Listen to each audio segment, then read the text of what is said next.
So the new PC has come. It has arrived. It came earlier today, and spent most of my evening moving all of my data over from my old PC to the new PC on this external hard drive. I had a 12 terabyte drive, so rather than trying to get a big PC that's a big box like the other one, it's got an external USB connected case for it. And here's the actual PC, pretty small fellow here, and measured it. It's about 5 inches by 5 inches square and 2 inches tall, including the little rubber feet that are on the bottom. So very small, has quite a bit of power for a machine that's this small. And if I look at the scores, you see a substantially different score overall. Quite a bit faster, 3,000 versus about a little bit less than 1,900 on the benchmark. CPU substantially faster, 2D and 3D graphics substantially faster. Memory came back a little slower. I may run this again just to see how it comes out. That's kind of odd, but look at the hard drive numbers. 2,400 on the old PC, 19,000 on the new one. Just a tremendous difference there. We went from 21st percentile to 39th percentile of PC. So this should be more than adequate for what I need to get the job done. And I'm going to use it for a few days before I give it an official recommendation. But you might find this in my Amazon store soon after I've put it through the ringer a little bit. Getting ready to edit my first video on it, so we'll see how it goes.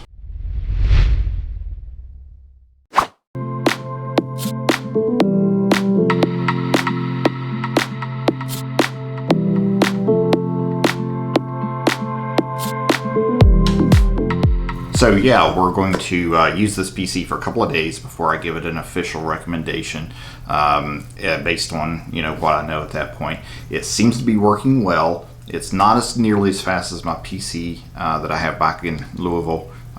It is, that's a big box gaming PC, Saber Power Ryzen 7. I paid probably 3 times more for that PC than what I paid for this little guy. But I think this one is going to be more than adequate to get the job done for what I need here, at least for a period of time anyway. And it's really small, doesn't take up much room. And I've got the old PC's got a big mid-tower box that's under my desk, taking up some room. So I'll actually be glad to get that out of here. So this isn't a bad thing. I need the space. I need to reduce the amount of heat. This thing doesn't put off near as much heat as the other one. I think it's going to be a good move for me. Getting ready to edit my first video, like I said, this video right here. So we'll see how this goes. So far, I've played a few of those HEVC videos on it. They seem to be playing okay, and we'll see how the editing and rendering goes. But yeah, I think this is going to work out nice. And I want to talk about troubleshooting for a minute as it relates to a business. I have a very wide range of skills. I've worked in a lot of different types of businesses when I was younger, before I went into the IT field, retail and security systems, things like that. Of course, my degree is electronic engineering. Before that, when I was a teenager, I worked in some construction. I worked for my brother doing drywall. So I've been around, and I typically, if things aren't really difficult, I do my own plumbing and electrical and all those things, and that's troubleshooting my air conditioner a couple weeks ago, like I talked about. So I have probably a wider skill set than most, but I'm not an expert at any one thing, and that's what I tell people all the time. I'm not an expert. I've never felt like I was an expert at any one thing. The one thing probably I'm probably closer to being an expert in than anything is troubleshooting and problem resolution. For some reason, I have the ability and the gift to be able to find resolutions to problems quickly and pretty accurately. When I worked at Fort Knox, they put me in charge of a Tiger team to narrow down this big software problem right before I left there. So, and I could always, regardless if it was an IT problem or something wrong with a car or whatever it is, somehow I just know where to look for the problem, how to narrow it down quickly. And that's something that a lot of people lack, or troubleshooting skills.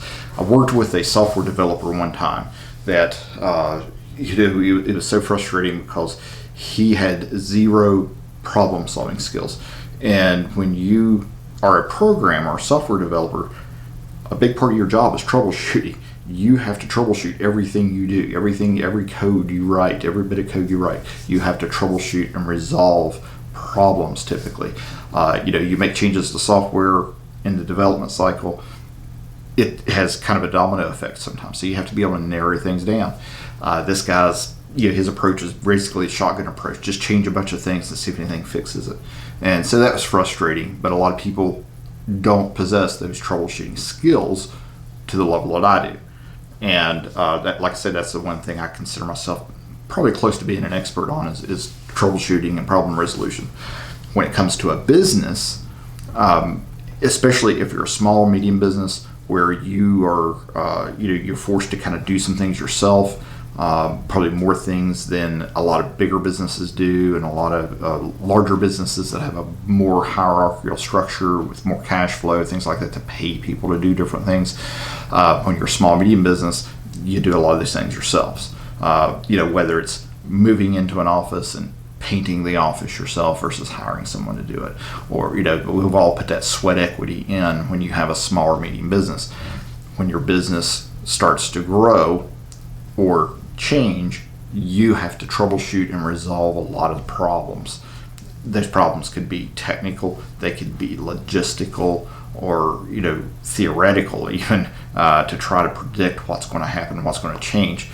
And when you're in a business, you have to be able to resolve those problems. I think the biggest thing, one of the biggest things I ever did was changing our order picking system a few years ago to where we went from not being able to ship 500 orders in a day. There was a point where we were getting like 400 orders a day. We couldn't ship them all every day. There was like 100 orders that had to wait till the next day. We had so many people on the floor, they were running into each other. And then I went in one day, spent about 6 hours on a Sunday in my office with my lights turned off. I parked my car somewhere else in the parking lot, and nobody even knew I was there. And I sat up there alone and worked on this problem and resolved it in a day's time. And then we had to implement it, of course. It took a few weeks to implement and make the big changes because it was a huge change operationally for the company. And about 2 weeks after that was Black Friday, after we implemented the changes.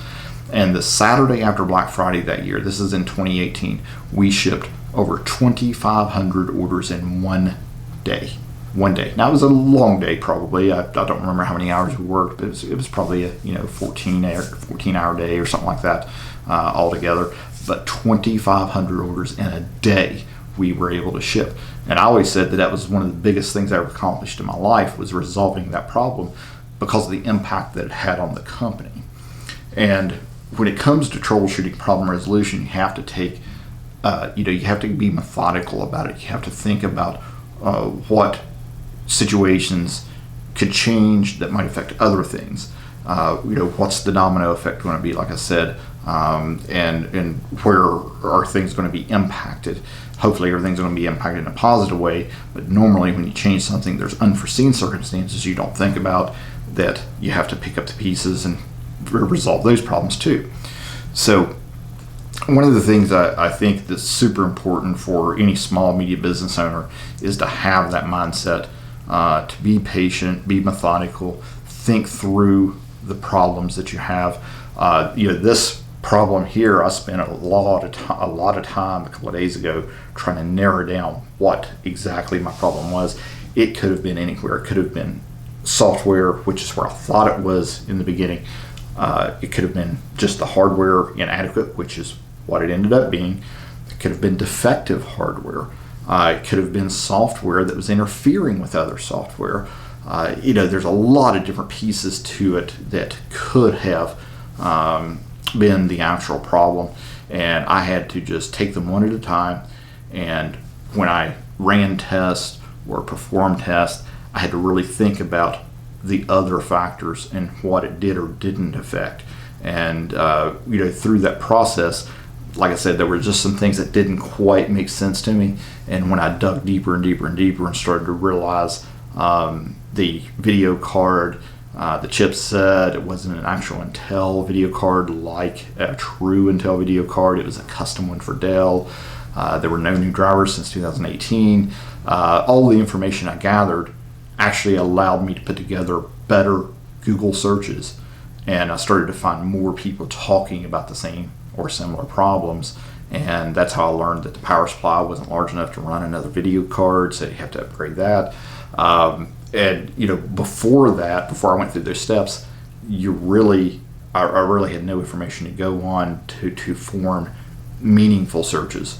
So I had to gather that data. And when I was doing consulting, I used to have this acronym that I've mentioned it before, called PAPER. It was probe, analyze, plan, execute, and repeat. And the probing and analyzing piece of that, from a consulting standpoint for a business, are some of the most important things. Asking hard questions, digging deeper, and then taking the information that you've collected and analyzing it so you can form a plan that you can execute. And then once you do that, repeat it and make it better.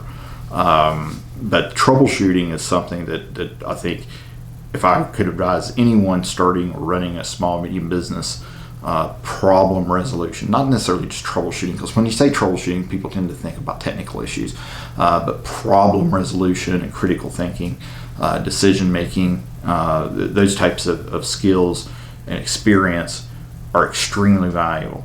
And if you have a high level of those skills and you're working for someone else, not utilizing them, there might be someone else that would pay you better if you're able to utilize those skills in their business. Or you may have a position waiting for you in your existing company better because someone doesn't realize you have those skill sets. And just some thoughts today about that, and I wanted to share that with you. So I'm going to close this out with some crazy video that I took this morning. I don't know, it's not crazy. I thought it was incredible. I went out this morning, took some different pictures and video, and there was a school of fish out in the ocean, and the pelicans were just pounding it and feasting on these fish. So that's some really cool video of some of the pelicans. I also saw 3 rays swimming under the bridge in the water. I got them on video, but they're really hard to see, so I didn't bother to put them in here. But it was pretty cool. They were pretty good size, probably 18 inches or so across, and 3 of them were swimming near the surface. The best chance I had to get video, I was fumbling trying to get my camera out so I could zoom in on them, and a boat came and they went down. But I did see them again. That was amazing. A couple of days ago, I saw 2 sharks, 2 black-tip sharks that were probably 20, 22 inches long, something like that. I talked to this girl with the Sanibel Sea School who does education and day camps for kids, things like that. The other morning when we saw the first one, she said she'd been teaching and doing this stuff for 2 years and she'd never seen a shark there. And I saw 2 of them the same day, one there and then one over on Fort Myers Beach. More wildlife. It's like every time I turn around, I'm seeing more cool stuff. And I took some really good pictures this morning. If you want to see those, go over to my Instagram. Look at TroyTube on Instagram. There's a post I made today that had about 10 pictures in it. Really good pictures I took this morning. I thought were pretty cool. And I wanted to share those with everybody. So I'll leave you with the pelican video and some more. And we'll see you tomorrow.